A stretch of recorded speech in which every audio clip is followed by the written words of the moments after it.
मां भी है, भैन भी है, धी भी है, पुत्र भी है, मगर एक बंदा ऐसा है जिन्होंने बाप कहते हैं। ये आजकल दौर ऐसा है कि बाप और मां को समझे नहीं लोग। हालांकि ये ऐसा फरमाया है कि इसका नहमत बदल का ही नहीं है। अजकल के दौर के विच ये बहुत 14वीं सदी है ते 14वीं सदी इन्नी अगे निकल जाएगी ਇਹਦਾ नहीं पता। साडा भी दौर गुजरिया।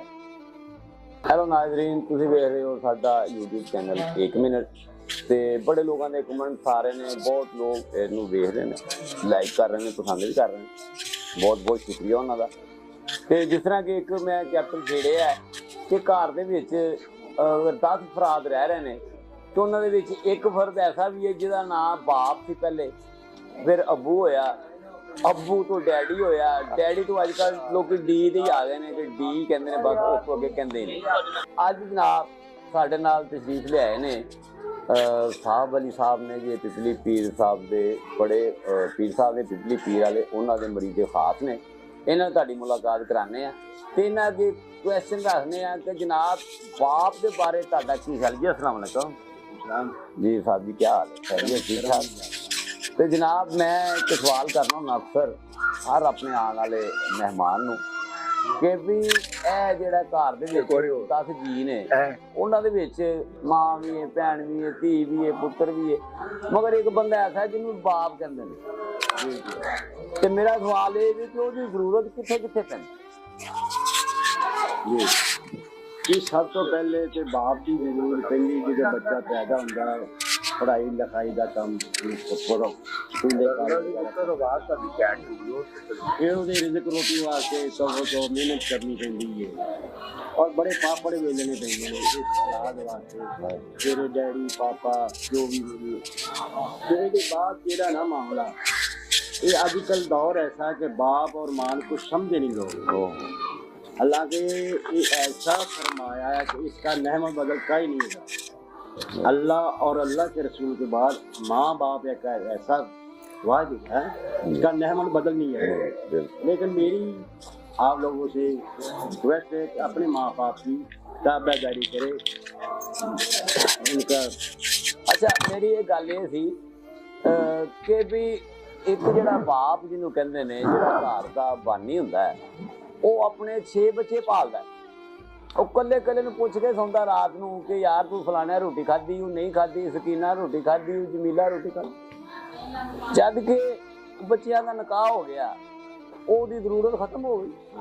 वो 6 बच्चे पाले ने उन्हें कि कोई मोची का काम करता है, कोई नाइया का काम करता है, कोई ड्राइवरी कर रहा है, कोई चिंगची चला रहा है, कोई बरूने मुल्क है ਜਿਹੜਾ ਆਪਣੇ ਬੱਚਿਆਂ ਵਾਸਤੇ ਰੋਟੀ ਕਮਾ ਕੇ ਲਿਆਂਦਾ ਹੈ ਔਰ 6 ਬੱਚੇ ਪਾਲਦਾ ਹੈ।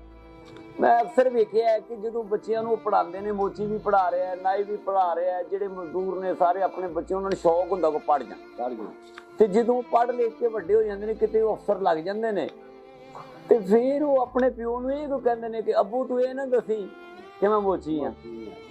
ਉਹ ਕਹਿੰਦਾ ਅੱਬੂ ਇਹ ਨਾ ਦੱਸੀ ਕਿ ਮੈਂ ਨਾਈਆਂ ਦਾ ਕੰਮ ਕਰ, ਅੱਬੂ ਤੂੰ ਇਹ ਨਾ ਦੱਸੀ ਇਹਨਾਂ ਨੂੰ। ਇਹ ਕੀ ਇਹ ਨਹੀਂ ਪਤਾ ਕਿ ਉਹ ਮੋਚੀ ਨੇ ਪੜ੍ਹਾ ਕੇ ਤੁਹਾਨੂੰ ਇੱਥੇ ਲਿਆਂਦਾ ਹੈ, ਉਹ ਨਾਈ ਨੇ ਸੇਵਾ ਕਰਕੇ ਇੱਥੇ ਲਿਆਂਦਾ, ਉਹ ਡਰਾਈਵਰ ਨੇ ਗੱਡੀਆਂ ਚਲਾ ਕੇ ਸਾਰੀ ਜ਼ਿੰਦਗੀ ਸੜਕਾਂ ਦੇ ਉੱਤੇ ਰਹਿ ਕੇ ਤੇ ਤੁਹਾਨੂੰ ਇੱਥੋਂ ਤੱਕ ਪਹੁੰਚਾਇਆ। ਤੇ ਅੱਜ ਯਾਰ ਤੁਸੀਂ ਉਹਦਾ ਨਾਂ ਲੈਣਾ ਪਸੰਦ ਨਹੀਂ ਕਰਦੇ। ਉਹ ਬਾਅਦ ਇਹ ਵੀ ਵੇਖੇ ਨੇ ਜਨਾਬ ਕਿ ਉਹ ਆਪਣੇ ਪਿਓ ਨੂੰ ਕਹਿੰਦੇ ਨੇ ਸੁਸਾਇਟੀ ਦੇ ਵਿੱਚ ਕਿ ਅੱਬੂ ਜੀ ਤੁਸੀਂ ਅੱਗੋਂ ਨਹੀਂ ਆਉਣਾ, ਪਿਛਲੇ ਗੇਟ ਦਾ ਨਹੀਂ ਆਉਣਾ। ਇਹ ਜ਼ੁਲਮ ਨਹੀਂ? ਜ਼ੁਲਮ, ਬਹੁਤ ਬੜਾ ਜ਼ੁਲਮ ਹੈ। ਉਹ ਜਿੰਨੇ 6 ਬੱਚੇ ਪਾਲੇ ਨੇ, ਉਹ ਬੱਚਿਆਂ ਦੀਆਂ ਜੋ ਸ਼ਾਦੀਆਂ ਹੋਈਆਂ, 4 ਨੌਵਾਂ ਨੇ ਇੱਕ ਬੰਦੇ ਦੀਆਂ, ਔਰ 4 ਮੁੰਡੇ ਤੇ 4 ਨੌਵਾਂ ਨੇ। ਉਹ 4 ਨੌਵਾਂ ਚੋਂ ਇੱਕ ਬੱਚੇ ਨੇ ਵੀ ਕਦੀ ਨਹੀਂ ਪੁੱਛਿਆ ਕਿ ਅੱਬੂ ਤੂੰ ਰੋਟੀ ਖਾਧੀ ਕਿ ਨਹੀਂ ਖਾਧੀ। ਤੇ ਫਿਰ ਉਹ ਜਿੰਨੇ 4 ਬੱਚੇ ਪਾਲੇ ਨੇ, ਉਹ ਕੀ ਸੋਚੇਗਾ ਕਿ ਮੈਂ ਕਿਉਂ ਪਾਲੇ, ਉਹਨੇ ਕਿਉਂ ਪੜਾਇਆ। ਜਦੋਂ ਕੋਈ ਅਫਸਰ ਬਣ ਜਾਂਦਾ ਹੈ, ਅਫਸਰ ਬਣ ਕੇ ਤੇ ਉਹ ਦੱਸਦਾ ਹੀ ਨਹੀਂ ਕਿ ਮੈਂ ਕਿਹਦਾ ਪੁੱਤਰ ਹਾਂ। ਸਹੀ, ਉਹ ਕਹਿੰਦਾ ਸੀ ਜੱਦੀ ਪੁਸ਼ਤੀ ਰਹੀ ਸਾਂ, ਅੱਬੂ ਜੀ ਤੁਸੀਂ ਇਹ ਦੱਸਣਾ ਮੇਰੀਆਂ ਇੰਨੀਆਂ ਜ਼ਮੀਨਾਂ ਸਨ, ਮੇਰੇ ਇੰਨੇ ਮਰਬੇ ਜ਼ਮੀਨ। ਉਹ ਯਾਰ ਉਹਦੇ ਮੋਚੀ ਜਾਂ ਉਹ ਨਾਈ ਜਾਂ ਉਹ ਡਰਾਈਵਰ। ਤੇ ਲਿਹਾਜ਼ਾ ਇਹ ਅੱਜ ਕੱਲ੍ਹ ਦੇ ਦੌਰ ਦੇ ਵਿੱਚ ਇਹ ਬਹੁਤ 14ਵੀਂ ਸਦੀ ਹੈ ਤੇ 14ਵੀਂ ਸਦੀ ਇੰਨੀ ਅੱਗੇ ਨਿਕਲ ਜਾਏਗੀ ਇਹਦਾ ਨਹੀਂ ਪਤਾ। ਸਾਡਾ ਵੀ ਦੌਰ ਗੁਜ਼ਰਿਆ, ਅਸੀਂ ਆਪਣੇ ਮਾਂ ਪਿਓ ਦੀ ਬੜੀ ਖਿਦਮਤ ਕੀਤੀ ਸੀ। ਫਕਰ ਨਾ ਜਿਹੜਾ ਇੱਕ ਵੀ ਜਿਹੜੇ ਕਾਗਜ਼ ਚੁੱਕਣ ਵਾਲਿਆਂ ਦੀ ਬੇਟੀ ਅਗਰ ਪੜ੍ਹ ਕੇ ਤੇ ਏਸੀ ਲੱਗ ਸਕਦੀ ਹੈ ਤੇ ਉਹਨੂੰ ਤੇ ਫਖਰ ਨਾ ਕਹਿਣਾ ਚਾਹੀਦਾ ਤੇ ਜੇ ਇਹ ਚੀਜ਼ ਲੱਗ ਗਈ ਹੈ ਤੇ ਮੁੜ ਕੇ ਕਹੇ ਅੱਬੂ ਤੂੰ ਇਹ ਨਾ ਦੱਸੀ ਤੇ ਫਿਰ ਯਾਰ ਇਹ ਤੇ ਗੱਲ ਪਤਾ ਕੀ कि बंदा जरा ना अपनी इंसानियत भूल गया। तो मेरे मैं अपने बाप की पूजा की है तो मेरे वालिद साहब फरमाते हैं कि बेटा जिंदगी का असूल कहते हैं, रोशनी को रसूल कहते हैं। जिंदगी को असूल कहते हैं, रोशनी को असूल कहते हैं। और जब तक ये बंदा अपने असूल पे रहेगा, ये आदमी भी रहेगा, इंसान भी रहेगा, हर चीज है। और जब असूल छड़ जाएगा ये कुछ भी नहीं रहेगा। ਤੇ ਸਾਡੀ ਜਨਰੇਸ਼ਨ ਜਿਹੜੀ ਹੈ ਅਸੂਲਾਂ ਤੋਂ ਹਟਦੀ ਨਹੀਂ ਜਾ ਰਹੀ, ਸਾਰੀ ਹਟਦੀ ਜਾ ਰਹੀ ਹੈ। ਤੇ ਮੇਰੀ ਪੂਰੀ ਕੌਮ ਅੱਗੇ ਔਰ ਨਿਊ ਜਨਰੇਸ਼ਨ ਅੱਗੇ ਅਪੀਲ ਹੈ ਕਿ ਖੁਦਾਰਾ ਠੀਕ ਹੈ ਤੁਹਾਨੂੰ ਐਟਮ ਬੰਬ ਵੀ ਮਿਲ ਗਿਆ, ਤੁਹਾਨੂੰ ਜਹਾਜ਼ ਮਿਲ ਗਿਆ, ਮੋਬਾਈਲ ਮਿਲ ਗਿਆ, ਤੁਹਾਨੂੰ ਨੈਟਵਰਕ ਮਿਲ ਗਿਆ, ਮਗਰ ਆਪਣੇ ਮਾਂ-ਬਾਪ ਦੀ ਇੱਜ਼ਤ ਕਰੋ ਔਰ ਬਾਪ ਦੀ ਖਾਸ ਕਰਕੇ ਕਰੋ ਕਿ ਉਹ ਬਾਹਰੋਂ ਲੋਕਾਂ ਕੋਲ ਝਿੜਕਾਂ ਖਾ ਲੈਂਦਾ ਹੈ, ਉਹ ਬਾਹਰ ਮਜ਼ਦੂਰੀ ਕਰਦਾ ਹੈ, ਉਹ ਬਾਹਰ ਕਈ ਐਸੇ ਨੇ ਜਿਹੜੇ ਚੋਰੀ ਕਰਕੇ ਮੰਗ ਕੇ ਲਿਆਉਂਦੇ ਨੇ। ਉੱਥੇ ਜਦੋਂ ਤੁਸੀਂ ਪੜ੍ਹ ਲਿਖ ਜਾਂਦੇ ਜੇ ਤੇ ਪਿਓ ਨੂੰ ਪਿਓ ਕਹਿਣੇ ਪਸੰਦ ਨਹੀਂ ਕਰਦੇ। ਨਾਜ਼ਰੀਨ ਦੇਖते रहे 1 मिनट।